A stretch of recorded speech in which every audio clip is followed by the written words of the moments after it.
أما بعد فيا عباد الله اتقوا الله.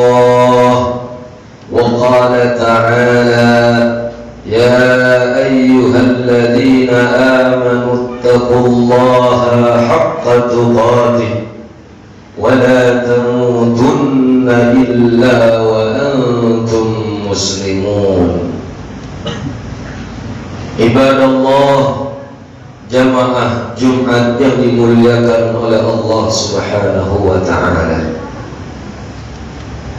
marilah sama-sama kita tingkatkan kualitas takwa kita kepada Allah Azza wa Jalla dengan sebenar-benarnya takwa, dengan setulus-tulusnya takwa, karena nilai takwa inilah yang menjadi jawaban dari setiap masalah kita, dan nilai takwa inilah yang menjadi jalan kemudahan dari setiap kesulitan.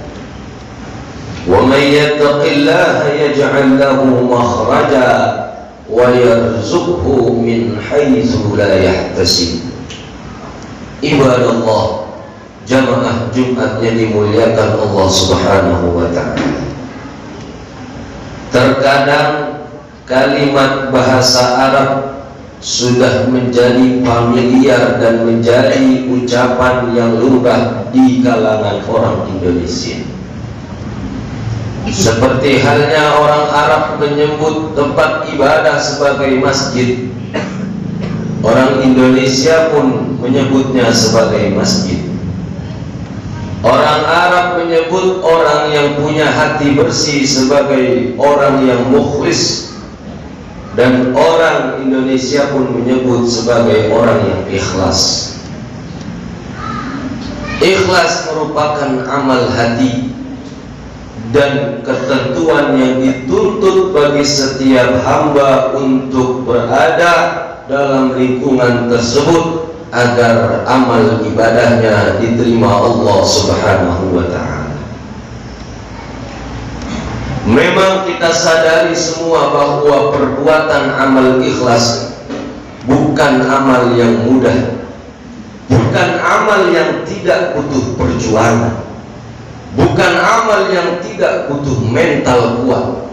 Tetapi bukan berarti segala sesuatu yang sulit tidak bisa kita biasakan untuk bisa kita lakukan dan kita amalkan dalam setiap harinya.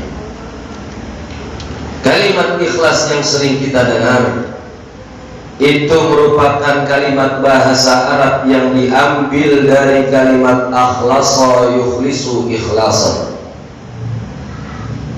Para ulama nahwu mengartikan akhlasa adalah jujur, murni, bersih, tidak ada tujuan apa-apa, itu namanya ikhlas. Mungkin sulit bagi kita, mungkin hanya mudah di lisan kita, tetapi dalam hati dan pengamalan serta tindakan kita butuh segala macam perjuangan dan tindakan yang berproses. Lalu apa makna ikhlas menurut para ulama? Ibadallah, Al-Imam Al-Ghazali dalam kitabnya Qami'ut Tughyan menyebutkan bahwasanya al-ikhlas huwa at-tafarruq fil ibadah mahdhah lillahi ta'ala.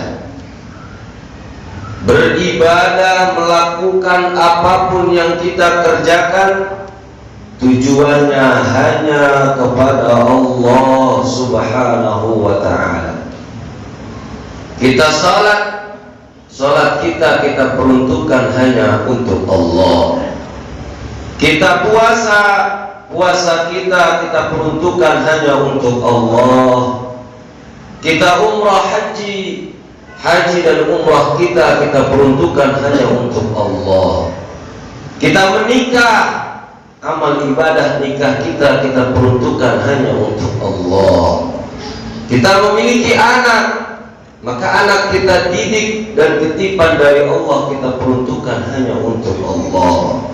Kita mengalami musibah, maka musibah yang kita alami walaupun hati kita terluka dan berat, tetapi kita ingat kita harus ikhlaskan semua karena Allah.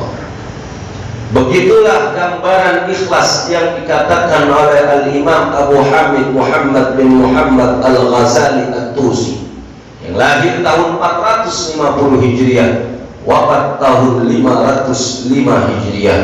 Seorang ulama besar bermadhab Syafi'i yang fenomenal dengan kitabnya Ihya'u Ulumuddin. Ibadallah, jamaah Jumat yang dimuliakan oleh Allah Subhanahu wa Ta'ala.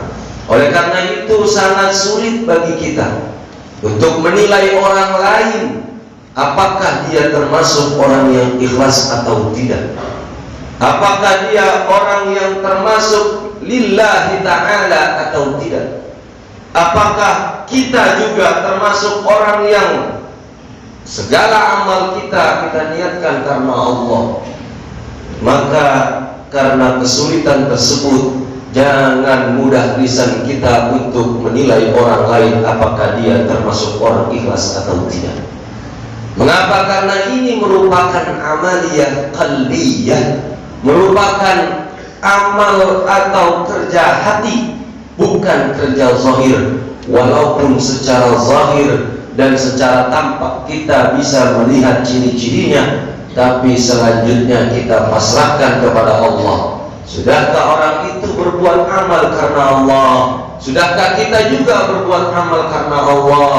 Karena seringkali kita menjadi salahnya kita, yaitu adalah mudah menilai orang lain, tetapi sulit sekali untuk menilai diri kita sendiri. Na'udzubillahi summa na'udzubillah. Ibadallah, jamaah Jumat yang dimuliakan oleh Allah Subhanahu wa Ta'ala. Di dalam Al-Quran, Al-Imam Ar-Raghib Al-Asfahani, kitab Mufradatul Quran, beliau menyebutkan bahwasanya kalimat ikhlas terdapat sejumlah 31 diulang dalam Al-Quran.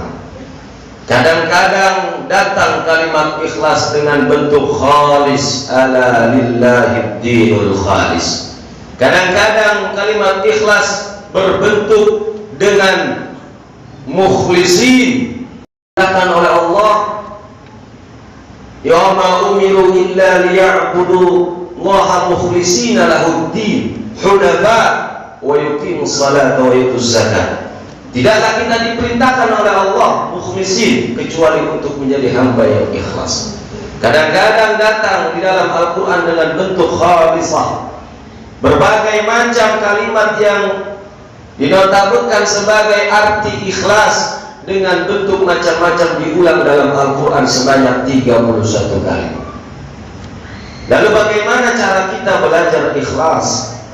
Belajar ikhlas dari surah Al-Ikhlas, surah yang tidak lagi asing di telinga kita, bahwasanya Allah menjadikan urutan di surah sebelum surah Al-Falaq itu adalah surah Al-Ikhlas. Lebih familiar kita menyebutnya dengan surah Qul Huwallahu Ahad.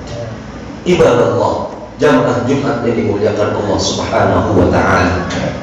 Maka dari itu, kalau kita lihat surah Al-Ikhlas, tentunya kita akan menemukan sebuah faedah hikmah yang luar biasa, di mana surah tersebut dinamakan dengan surah Al-Ikhlas, namun tidak ada kalimat ikhlas dari 4 ayat yang terdapat dalam surah tersebut.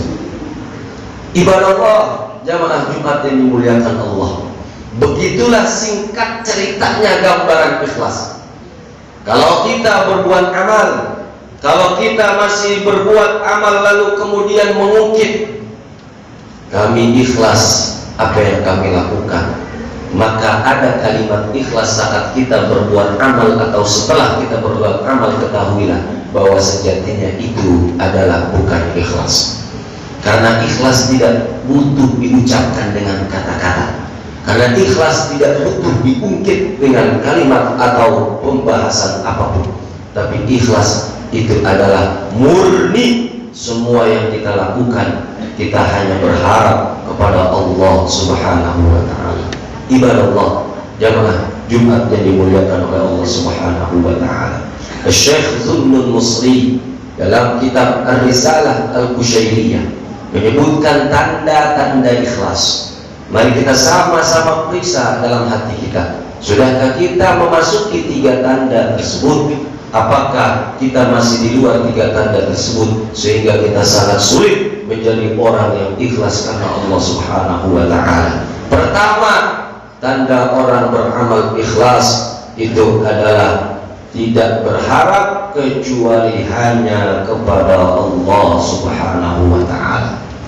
Kadang-kadang kita melakukan salat, ingin sekali saat kita berangkat ke masjid atau ke mushola terdekat ada niat kerentak dalam hati bertemu dengan si fulan, bertemu dengan tetangga, bertemu dengan orang yang kita inginkan bertemu. Akhirnya kita sholat tidak murni pure karena Allah Subhanahu wa ta'ala. Kadang-kadang kita berangkat haji, kita berangkat umrah, ingin dipanggil Pak Haji, ingin dibilang orang yang sudah istimewa karena mencium Hajar Aswad atau tawaf di Ka'bah dan ziarah ke makam Rasulullah. Kadang-kala kita ingin berkurban, juga kita ingin pamer bahwasanya sapi kurban kita paling besar di antara yang lain. Kadang-kala selalu setan menggoda kita, alladzi waswisu fi sudurin nas. Setan senantiasa menggoda hati kita agar kita tidak melakukan sesuatu murni karena Allah Subhanahu wa taala. Alamat yang kedua, seorang yang ikhlas itu adalah orang yang nisyanu ru'yatil amal fil a'mal.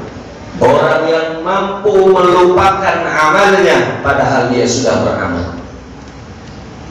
Ibadah Allah, jamaah Jumat yang dimuliakan Allah Subhanahu wa taala. Rasa-rasanya memang sulit, tapi kalau kita biasakan, maka kita akan menjadi terbiasa orang yang ikhlas. Melupakan amal yang kita sudah pernah berikan kepada orang lain, melupakan perbuatan karena kita pernah menolong orang lain, melupakan hal-hal yang mungkin orang lain lupa padahal kita sudah berbuat baik padanya, namun dia tidak membalas kebaikan yang kita pernah tanamkan padanya. Na'udzubillahi min dzalik. Memang sangat sulit karena ini perjuangan hati, dan amaliyah hati jauh lebih berat daripada amaliyah badan.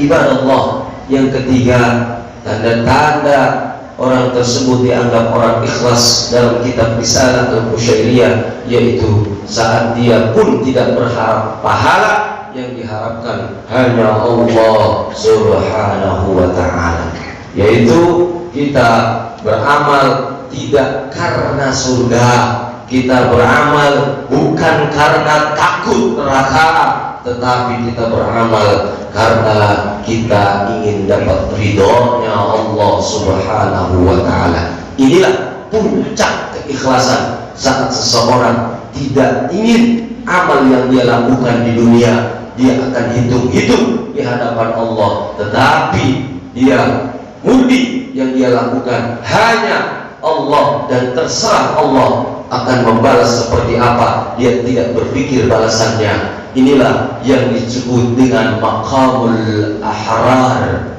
Man kana, siapa orang yang beribadah karena surga, fahuwa minat tujjar, berarti dia adalah orang yang beribadah laksana pedagang.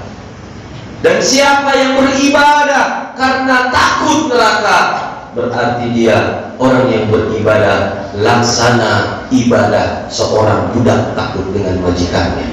Tetapi siapa yang beribadah hanya karena Allah, tidak berharap surga dan tidak takut dengan neraka, maka sejatinya orang tersebut sudah pada maqam mukhlishina lillah, yaitu orang-orang yang ikhlas kepada Allah Subhanahu wa ta'ala. Mudah-mudahan Allah mudahkan hati kita untuk ikhlas kepadanya. Allah ampuni segala dosa-dosa kita dan dosa kedua orang tua kita. Barakallahu li wa lakum fil Qur'anil azim, wa nafa'ani wa iyyakum bima fihi minal ayati wa dzikril hakim, wa taqabbal minni wa minkum tilawatan innahu huwat tawwabur rahim. Allah